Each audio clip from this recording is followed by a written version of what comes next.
Well, today we wanted to cover 4 WMAs specifically: Eagle Lake, Shelby Forest, President's Island, and John Tully. It's around 15,000 acres there that we manage for all game. And we've got 2 big dove fields there. The award-winning Tennessee WildCast is on the air with the latest on hunting, fishing, boating, wildlife watching, and all things outdoors. Make welcome your host, drummer and outdoor expert novice, Jason Harmon. Hello, everybody, and welcome back to this edition of Tennessee WildCast. We're glad you're tuning in. We thank you for watching, for listening. We're doing another show here in West Tennessee with Miss Amy Spencer. She's helping me line up a few shows while we're out here for some meetings, and appreciate you doing that. No problem. We're going to talk with Chris Park, and we got David Vandegriff back with us again today. And the wealth of knowledge. Yeah. We couldn't let him slip by. We had to keep him for another show. I'm sure there's something we didn't learn in the first one that we'll learn in this one. I think we could do multiple shows. Yeah, I bet we could. But yeah, we want to just touch on some hunting in West Tennessee, opportunities out here in this area. We're going to focus on the properties that Chris manages and some of the ones that David works on. So, yep. These are the guys to ask the questions to. Yeah, these are the guys for at least these properties. They know what's going on here, and so it'll be fun to have these conversations. Chris, first, before we get started, introduce yourself. Yeah, so I've been with the agency going on 21 years. Wow. Seems like I started yesterday, but it's been 21 years, good years. No, that's just because his boss is over there. That's right. But graduated high school West Tennessee, went to UT Martin, got a degree, wildlife biology, and been in lands management since 2006 on these areas. All right. The Lower Mississippi River Complex, we call it. So you grew up going through these properties, hunting on these properties, and enjoying West Tennessee. As we call it, I grew up in the bottoms, and that's where I did all my hunting and fishing, and that's why I'm here today. Yeah. So. Yeah, I think that's the story of a lot of people who work for the agency. They grew up in the outdoors, hunting and fishing, and knew that's what they wanted to do, and their passions led them to UT Martin or UT Knoxville or some of those Tennessee Tech. Those are probably the top 3 big schools, and end up working for the agency. I knew what I wanted to do in elementary school, and then I was in high school, and I was going to do it, and they said, "Are you sure about that?" And I said, "I'm positive." So I'm here today. So. Awesome. Well, David, remind people who you are, if you don't mind. If they watched the show earlier, that was a cool conversation. And if you haven't watched the Duck Bandit show, you need to. This is the walking legend. Yeah. Yes, it is. That's what they say. David Vandegriff, I've been with him about 43 years. And been pretty much in the same areas, working in the bottoms, and thoroughly still enjoying it. Yeah, 43 years. That's some time, and that shows that shows someone that's actually enjoying what they're doing, because they get to be the jack of all trades. You're getting to do everything. Mm-hmm. I mean, he is trap turkeys, he's trapping wood ducks, and then he knows these management areas. Songbirds, bald eagles. Yes. All of it. Been a good run. Yeah, that's awesome. Well, today we wanted to cover 4 WMAs specifically: Eagle Lake, Shelby Forest, President's Island, and Tully. Is it just Tully WMA? That's what we call it. That's what we call it. John Tully. John Tully. John Tully. Yes. Used to be called Anderson Tully and changed to John Tully. What, David, about 20 years ago, maybe? Yeah, whenever the agency bought the property to help Nature Conservancy. Because Anderson Tully Timber Company owned it. One time we leased from them. So that's the properties we're going to be discussing today, and I guess we'll jump right in. Let's start out with Eagle Lake. Yeah, Eagle Lake sounds good. Go ahead. So Eagle Lake Refuge is. I thought you had a question. Well, actually, yeah. We were talking before the show. I said, "What is it known for?" And the first thing David said was wintering ducks. So, David, you want to tell everybody about how? I mean, you got 400 acres there that we flood. Yeah, the agency purchased. It used to be called, I think, the Mustin Bottoms, and then. The agency came in, I think, with the help of Ducks Unlimited and Babe Howard was involved. And Babe Howard, yes, and they went ahead and put in the levees and everything that we needed, and we had 3 pumps on the area. We pump it up and try to try to have crops in there for the ducks, and then it's not long after we get water on it, we start getting ducks on it. And I believe that was constructed about the same time you started banning wood ducks in the early 90s, 92, 93. It was. I believe Dan Fuqua was still down there, yeah. At the manager at that time. And it was one of DU's first projects with the agency. Oh, I didn't know that. Yeah, wow. Back years ago. So it was one of their first things. And it's still there and still operational today. Awesome. So if somebody wanted to hunt out there, what do they need to know?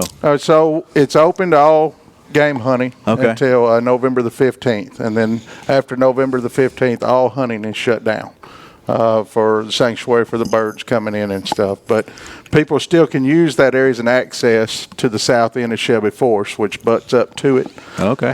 It borders it, and they can use the refuge as access to the management area on the north end of the refuge. Awesome. Okay. And I want to remind people now to check your guide, to make sure you look at your guide. That's why we have it. Because it's got special regulations, just Monday, Wednesday, and Saturday of those hunting seasons. Okay. That and Shelby Forest, both. See, that's good to know, folks. If you check your guide, it'll have those specifics in there. Some say same as statewide, some are quota, some have certain days, and it's good to always check that. tnwildlife.org. And that's one thing we did this year is we updated our webpage. So when you go to the management area, everything is there. It's like a one-stop shop. You've got your season dates. You've got everything on one page, so you can check it out, and it would have when you can hunt it, when you can't, and that is so nice now. That's one of the updates to our webpage that has really been nice. Yeah, it is handy. Like she said, you go to that website, that WMAs page, and the regulations are there. So, all right, what else about Eagle Lake? So we flood about 400 acres for the waterfowl.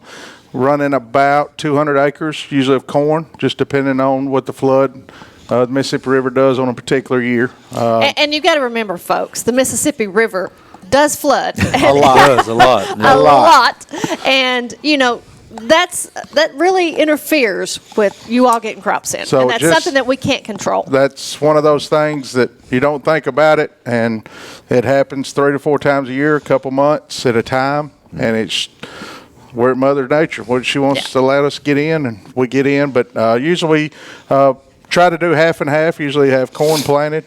We also do a lot of moist soil management down there, and Japanese millet, just depending on the year, what it gives us to work with. It's just Mother Nature gives us the cards, and we play with what we're dealt with. Yeah. So a lot of our properties on our special waterfowl areas up across West Tennessee, flood-prone areas. There's a reason. So it's really hard to get crops in, and sometimes we look like the best farmers in America, and sometimes we look like we don't know what we're doing. That's right. So, and you're like you said, you're dealt. You play the cards you're dealt, and it's a struggle sometimes. You never know. And we have a lot of good with our agency WMAs, but sometimes we get some of the bad things that go with them. And that's right. This is one that we need to talk about on Eagle Lake, and we've got another one, but that's hogs. Oh yeah, so I guess that started after the 2011, the 2011 flood. Yeah, that we refer to it in West Tennessee for sure. Mississippi River was probably 20 foot deep, 25 foot deep across the refuge that year. But there have been hogs in Arkansas. There have been hogs on the islands for 20, 25 plus years. Had never crossed over the Mississippi River into West Tennessee. We knew it was a matter of time, just didn't know why they haven't. We were happy they hadn't. Yeah. And then the flood of 2011, for whatever reason. They hitched a ride. They hitched a ride. I guess they were going towards the bluff. That was the highest point they probably could see. Yeah. And we've been dealing with them every year since. And it's been a battle. I like to say it's been a war. So a lot of manpower. A lot of trapping. And what people don't realize is they can do a lot of ecological damage when they get into billions an area. Of dollars across the country. Billions. Yes, billions. And, people, I think, don't really understand that, or maybe understand their impacts of what they can do to all of the wildlife that we have in Tennessee. That's right. So, when we first had them, you would not see a deer or a turkey within 2 miles if we had hog activity. They were gone. They didn't want any part of it. Now it's changed a little bit. They're getting along a little bit better, I think, now it seems. The numbers are not near as high as they were once. but we are seeing intermingling going on. But the first couple of years, it was rough. It was really rough. Are they struggling, or is it a struggle to deal with them around the crops for waterfowl and things like that? So I too? always told somebody, you can pull a Google Earth image up of Shelby Forest and Eagle Lake, since we call them together a lot because they all connect. And I said, you can just point a finger anywhere on that map, and I can show you hog damage within 10 yards of that spot you pointed out. Wow. And I mean, it looks like you took a garden tiller and drove a tractor with a tiller through the woods. And of course, all the fields, everything we planted, they would tear up. And so not only do we deal with flood down there of getting our crops, we also have to deal with the hogs getting our crops. Yeah. So.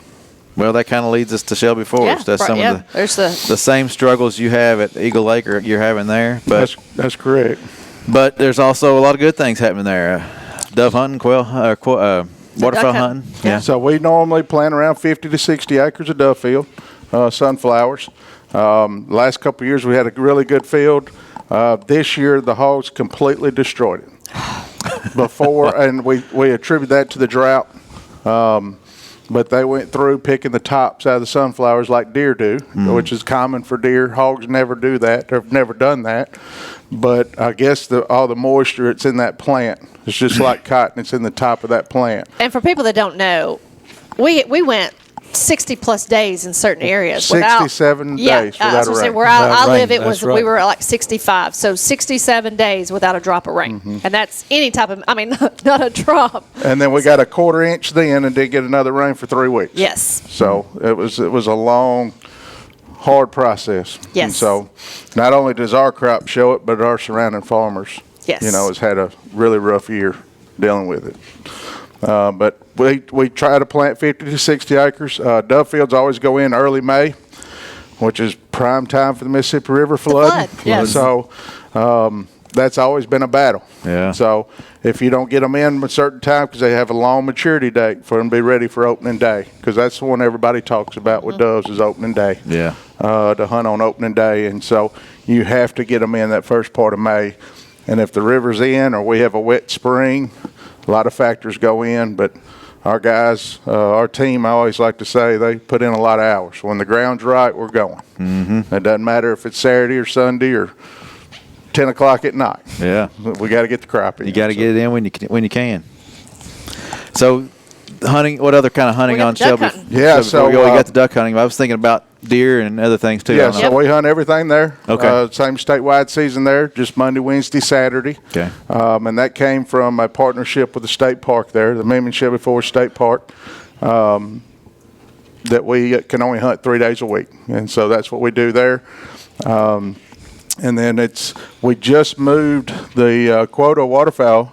Used to be first come, first serve on the area, moved that 5 or 6 years ago, I guess. Yeah. To the started quota. Quota. And so we have 11 sites there Okay. that we draw for, which that's that's coming up soon. Yeah, that actually opens September the 28th and runs through October 18th on that one. Yep. Yeah. So make sure you get your picks in before the deadline at 11:59 p.m. on that Yes. 18th. But yeah, so that's awesome. Yeah, opportunities there, and that leads me to a question. I had that on my notes.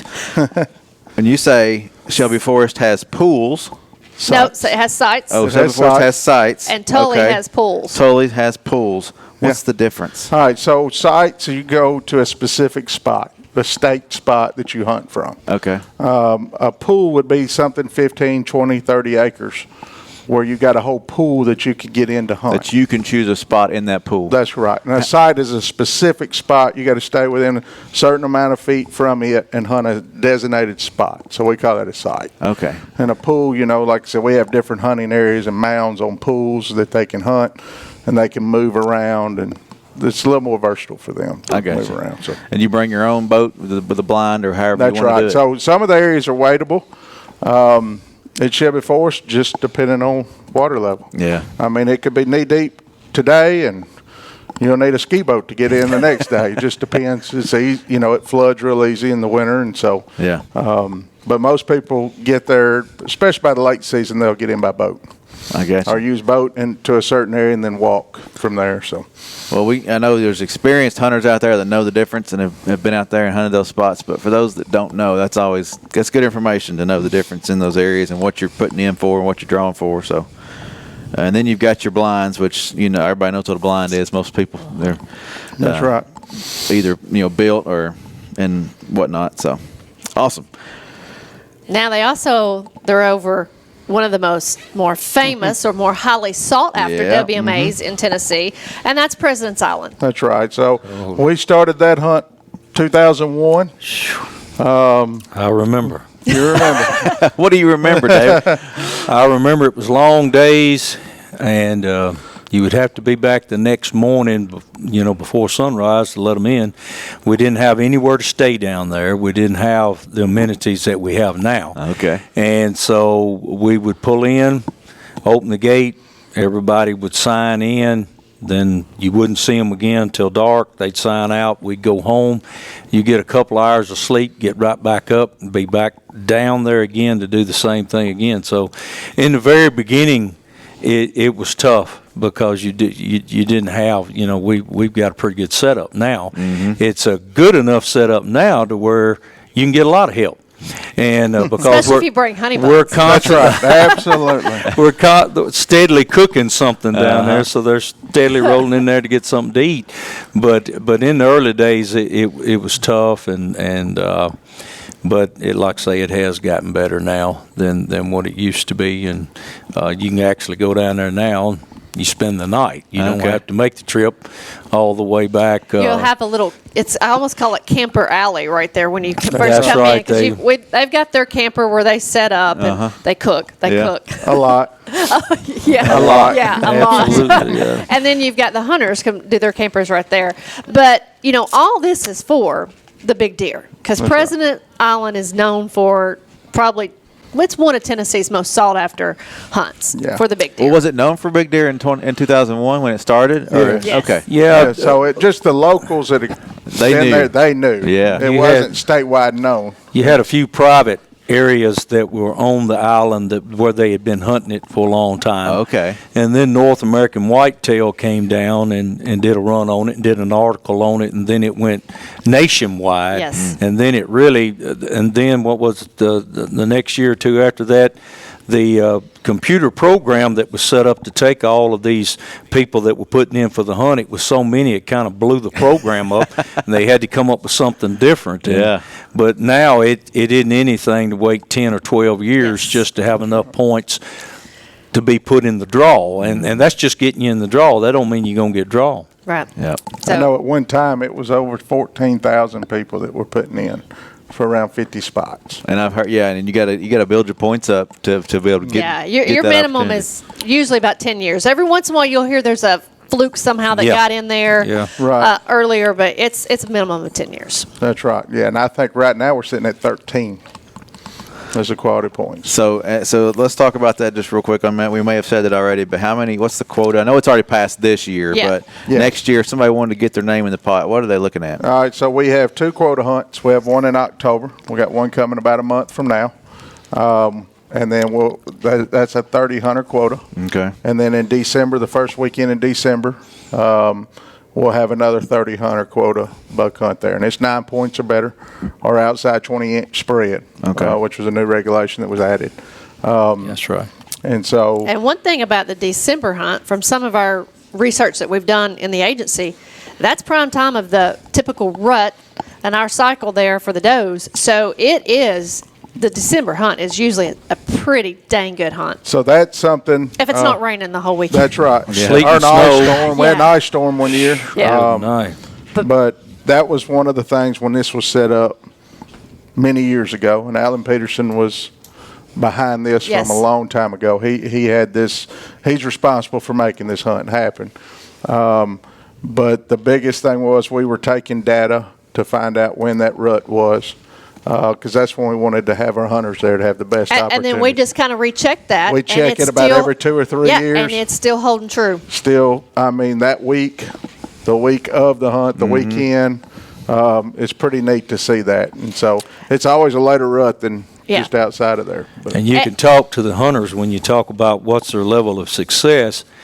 Most of them come out without killing anything, but the deer that they see is some of the biggest deer that they've ever seen in their life, and it was worth the trip for a lot of them when they see that. Yeah, and I've had friends hunt it and say, man, we saw the deer, just couldn't get a shot at him because it can be really thick in areas. Yeah, it and can be.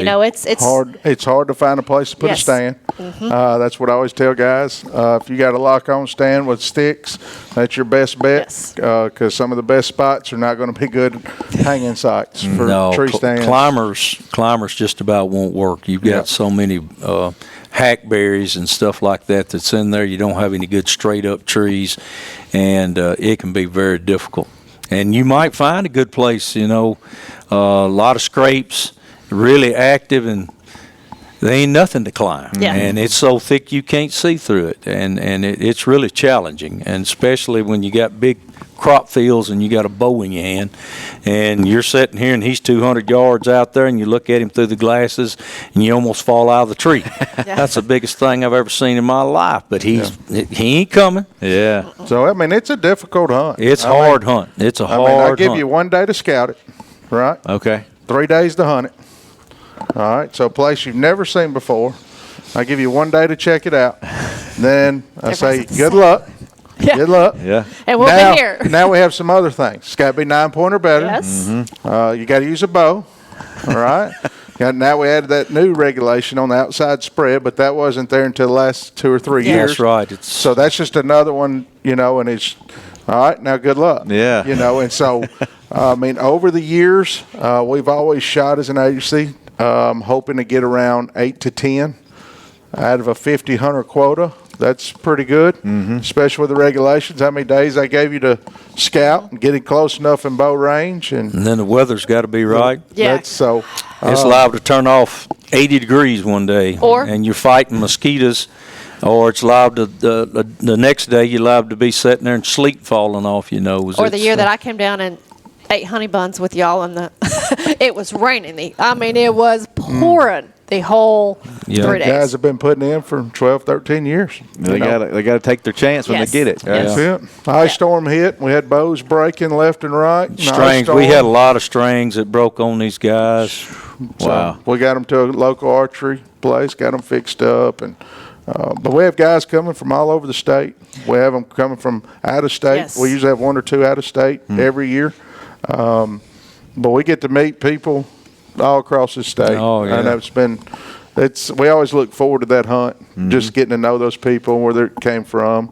Somebody from the mountains coming to the Mississippi River floodplain. I mean, It's a different hunt, too. it's a whole different Yeah. country when it comes to hunting when you do that. Well, it's good to know that there are some fields, but I wasn't sure what the property looked like. So there's fields, there's woods. It's a combination, but And like I said, thick. it's thick and hard Very to hunt. thick, especially after the flood. Yeah. So the flood of 2011 that we all talk about. And it changed the landscapes. It changed landscapes all up and down the Mississippi River, Yeah. and it changed that landscape. Big time. Yeah, and so we have a lot of grown-up areas with willow thickets and stuff that were not there prior to that flood, which is great deer habitat, but very hard to hunt. And so those big bucks can get down in there and hard to find. So, Well, we need to get in one more management Got one area here more. before we run out of time. okay, Tully. that's it. That's one we all call Tully. That's right. That's the one we've had for a long time. It's where David cut his teeth Yep. at. Oh, yeah. That y'all Sure probably did. talked about before, and so it's around 15,000 acres there that we manage for all game. Everything. And we've got 2 big dove fields there. We got a 50-acre youth field that's set up for just youth. And then we have an adult field that opens.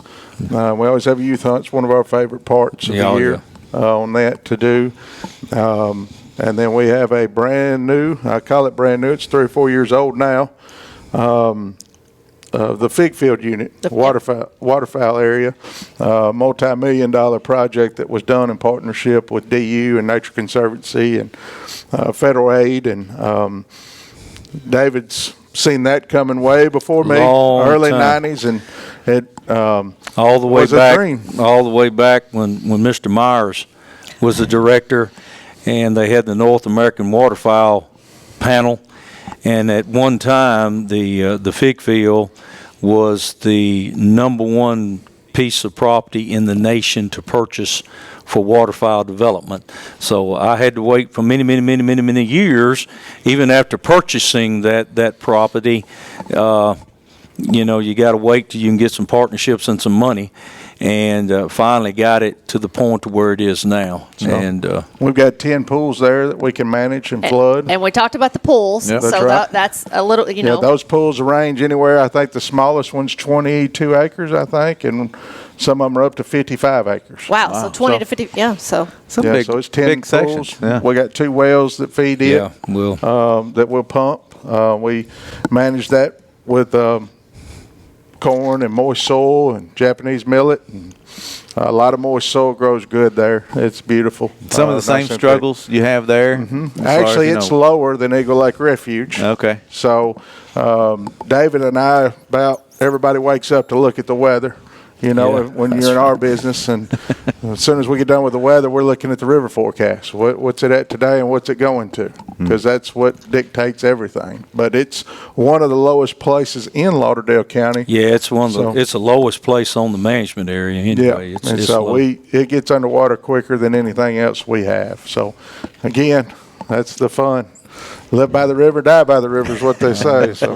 And that's one of those that's coming up soon, September 28th through October 18th. Yeah, not all 10 will be open on that first draw. We'll have, I think it's 6 of the 10. Yeah, it looks We'll have like a staggered pool 1, 2, 4, 6, 9, and 10. Yeah, they'll be staggered in middle and late season. So we'll have some pools open, but that's coming up quick. And so. and what about as far as other hunting on Tully? Is there anything else? So they done all game there. Okay, all game known again. for deer alone. For We a long went- time, big deer with Yep. 9 Yeah, we went. rule. Yeah, we Yeah. went a long time with the regulations on the bucks until this chronic waste hit, and then we had to drop the down to where if he comes through, you can shoot him. Yeah. So it's some good, really good bucks down there. That is, Well, absolutely. Go give that place a shot. Go That's check it right. out. All right, guys. Well, I appreciate y'all letting us come over and visit with you guys for a little while. Yes, sir. And it's good information. A lot of folks wonder about these properties, don't know a whole lot about them, don't know a whole lot about the people behind them. Now they do. So I'm glad we And can get maybe you some guys of out the hard parts of the job, That's like right. the weather and the river. Yes. And then we get to meet the legend. Yeah. This man- This man's forgot more than we'll know. I promise. That's you. I for guarantee you, In I our forgot. We need to sit him down and write a book or just roll tape, one of the two. But we appreciate you guys, and congratulations on that 12,000. Thank you. Would go for that 15,000. We're gonna shoot for it. And if, like I said, if you missed that show, go back and check Yeah. it out. It's a good episode. So this is Tennessee WildCast. We appreciate you watching, for listening, and we'll see you next time. Thanks for tuning in. Stay connected with TWRA by visiting our website at tnwildlife.org and follow us on Facebook, Twitter, and Instagram. Hey, it's all about Tennessee wildlife. It's what we do. Tennessee WildCast will be on the air again next week. We'll see you then.